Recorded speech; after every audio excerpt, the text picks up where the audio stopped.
Good afternoon. It's Thursday, the 25th of June. I'm Erin Viner. This is IBA News, broadcasting from Jerusalem.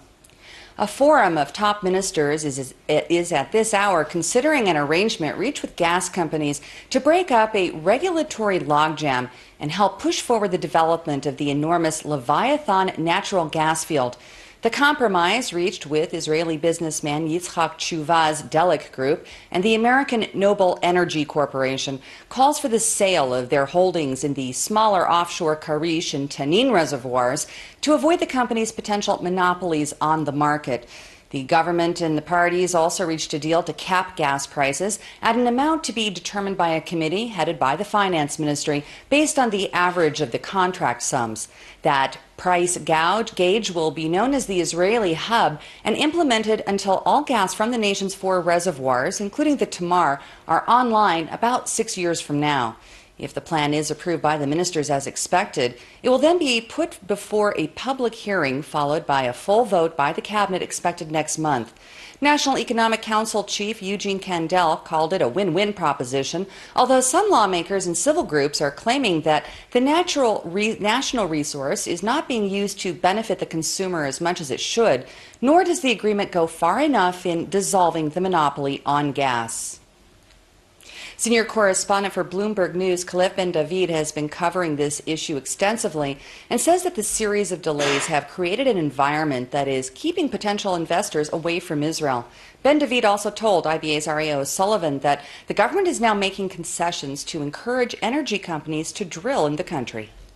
The most important parts are, first of all, that the Delek, the company that's controlled by Yitzhak Tshuva, will have to sell off its interests in the Tamar gas field, and Noble Energy, which is the U.S. company that has interests in both Tamar and the even bigger gas field Leviathan, will have to reduce its interest in Tamar, and that they will also have to completely sell off their ownership of 2 smaller gas fields.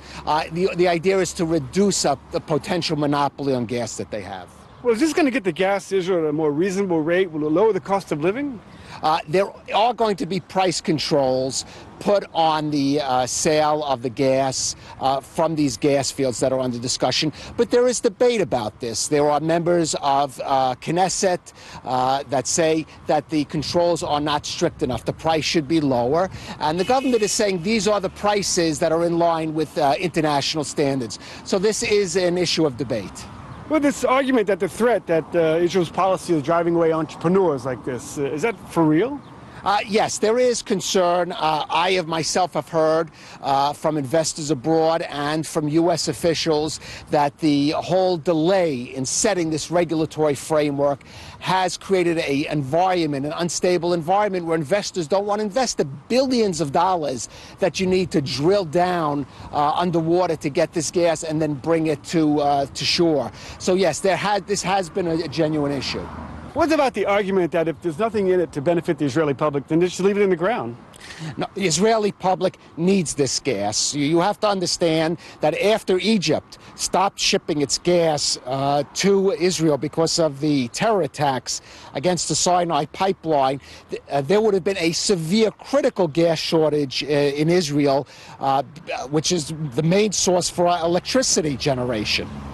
This gas really saved Israel because it started pumping into the Israel Electric just when Egypt had done it. So Israel does need this gas. But yes, there is legitimate debate to what degree it should be kept in Israel and should be kept exported, at what price would be, how to avoid a monopoly.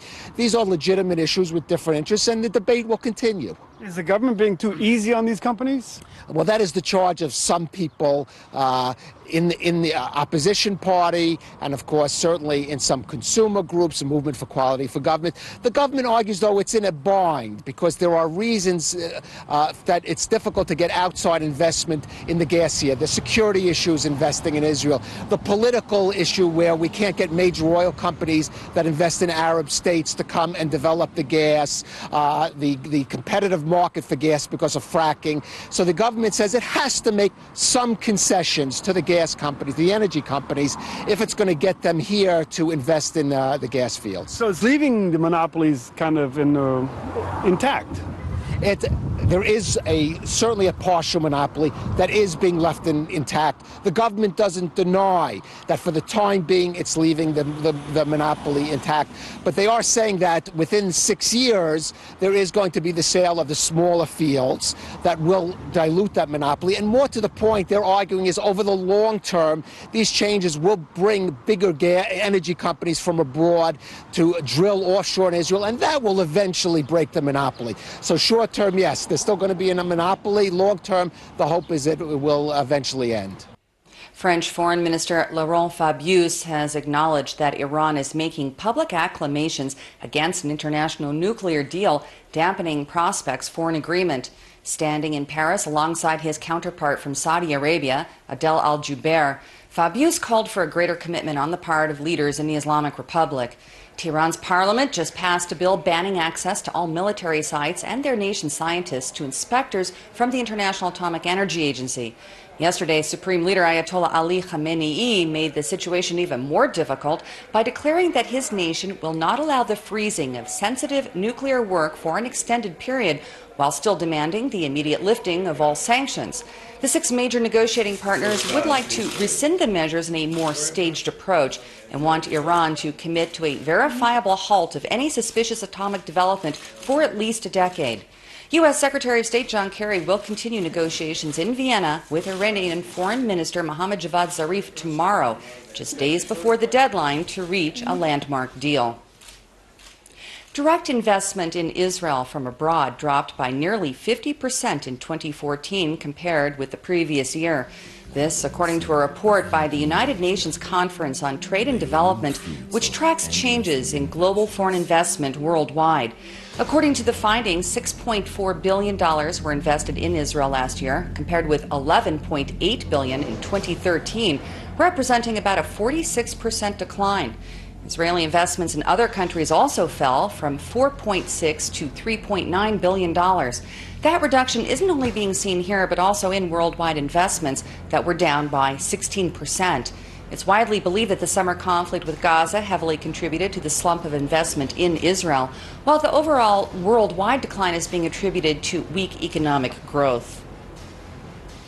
President Reuven Rivlin has come out strongly on the side of keeping public broadcasting on the air.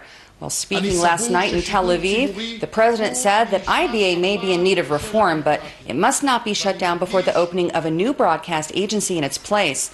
According to Rivlin, public broadcasting is a pillar of democracy. He also underscored the importance of the IBA remaining free of government control and working for the public interest. The authority was due to be replaced by the new entity this year, but that effort has been slow to develop, and as a result, the future has become quite clouded in recent weeks, and there is a chance that IBA, including this program, may be closed at the end of this month without a replacement. IBA workers and their supporters are planning to hold a mass demonstration outside the next cabinet meeting Sunday morning to demand a solution to the ongoing uncertainty. Some 400 migrants from Eritrea today staged a protest in Ramat Gan following a United Nations report about violations of human rights in their home country. The demonstrators demanded the European Union bring pressure on Eritrean leaders to grant more freedom. At the same time, they also called for greater protection of asylum seekers in Europe and other host nations. In appreciation of their relative freedom that they have here, some of the protesters marched with Israeli flags while making their way toward the EU delegation offices in southern Tel Aviv. The UN report published earlier this month concluded that serious abuse of the population in Eritrea, including extrajudicial killings, widespread torture, and enforced labor, may amount to crimes against humanity. The situation is widely being blamed for an exodus of 5,000 citizens who, on average, flee their homeland every month. The Palestinian Ministry of Economy is working with several other West Bank organizations to sponsor the latest boycott against Israel, this time calling on residents to stop purchasing any Israeli products during the ongoing Islamic month of Ramadan. Activists have been posting signs, holding demonstrations, and distributing brochures to inform residents of the campaign. PA legislator Mustafa al-Barghouti claims that the effort has so far succeeded in reducing consumption of Israeli products by 60%. One apparently brainwashed shopper in Bethlehem made the outrageous claim to reporters that food made by Israeli companies could contain ingredients meant to harm Palestinians. This marks the fourth time that such a collective campaign has been held in the West Bank, the last being during the summer conflict between Hamas and Israel. And well, it's jellyfish season at the beach, and in addition to being a major annoyance to swimmers, thousands of the squishy invaders came perilously close to clogging up one of the nation's largest power stations. The Israel Electric Corporation is reporting that after the marine animals were sucked into the cooling system with the seawater from the Mediterranean at the Rotenburg plant, personnel had to work hard but managed to clear them out of the facility's filter. The successful extraction avoided a potential shutdown or damage to the system.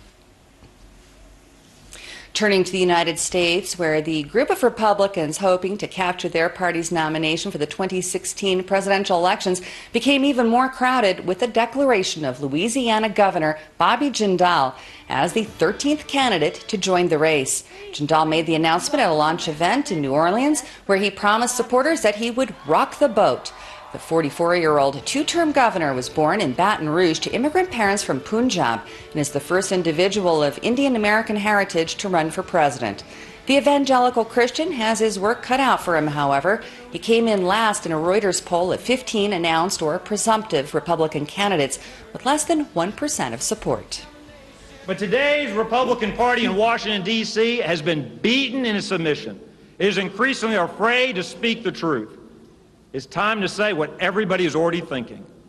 The emperors in Washington, they're not wearing any clothes. I am asking you to believe again. Believe in what we can do. Believe in what America can do.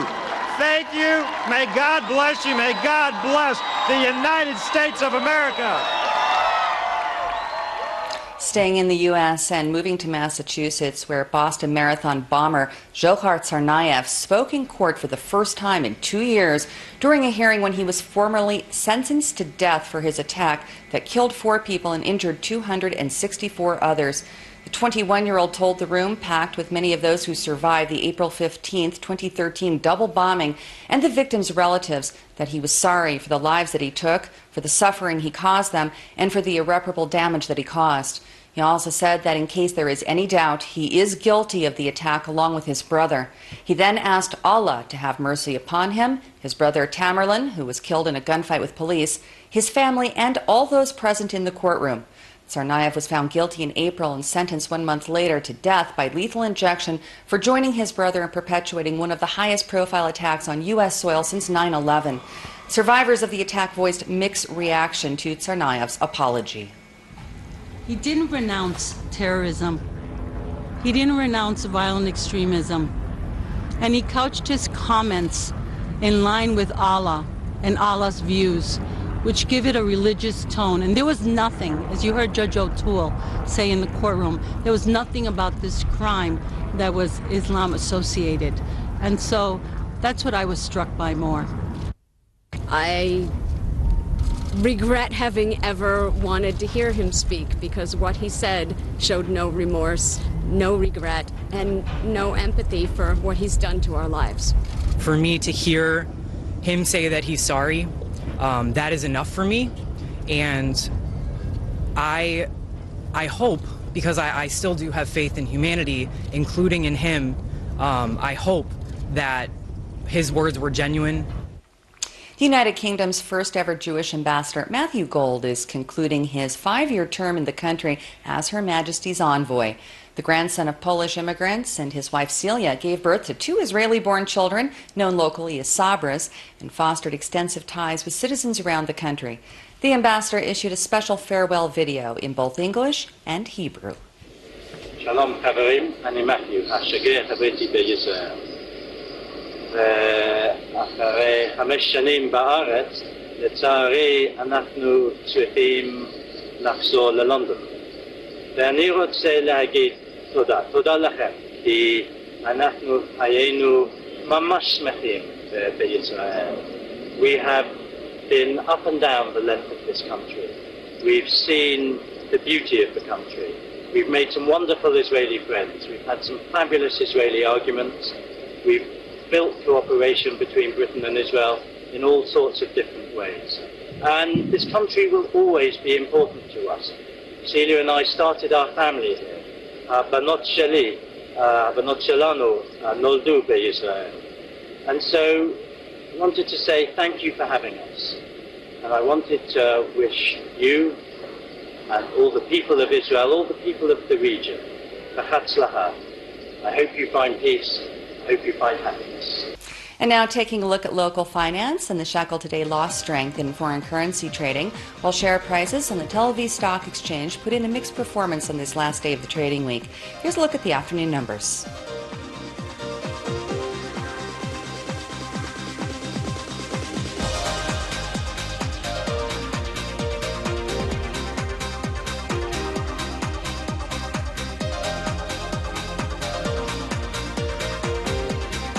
The IBA weather team says we can expect another fair to partly cloudy day tomorrow, accompanied by slightly warmer temperatures and the chance of a little drizzle in the morning. Here's the forecast at home and abroad over the next 24 hours.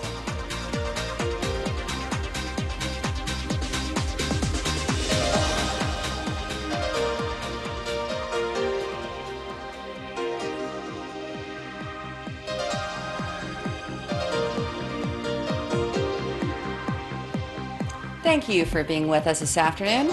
We hope you'll join us again tomorrow, when I'll be back to bring you the latest breaking news from Israel. I'm Erin Viner, wishing you a wonderful evening, and shalom from Jerusalem.